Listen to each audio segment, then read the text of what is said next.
moi, je ne veux pas me prononcer sur ce qui se passe dans un pays voisin. Ce n'est pas à moi de le faire. Mais je ne pense pas que ce soit une bonne approche aussi. Moi, je crois que la meilleure approche, c'est de saluer ce qui se passe. Si on veut la paix, c'est aussi à voir.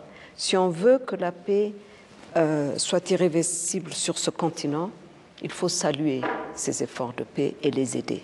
Et ne pas spéculer pour dire « Ah, et si… » Ben, on verra. Je peux vous dire, et demain, si les choses changent en France, comment est-ce que… la politique, elle est dynamique. Il y a des dynamismes dans chacun des pays. Il y a une dynamique qui est insufflée en Éthiopie. Et nous avons aussi quelque chose d'assez particulier à l'Éthiopie, ce que j'observe, c'est que le Premier ministre agit et pense en dehors des sentiers battus.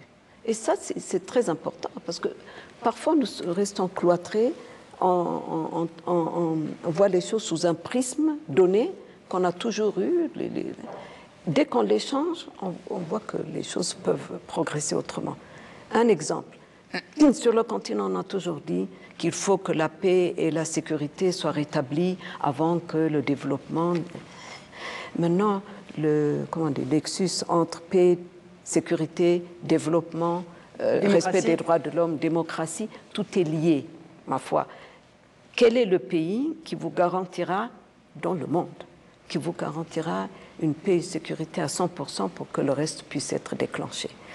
Nous, ce que nous essayons de faire en Éthiopie, c'est d'attirer le plus d'investissements, le plus de business. Ce n'est pas une assistance, c'est un partenariat gagnant-gagnant où les gens pourront avoir… D'ailleurs, on voit des avancées dans ce sens.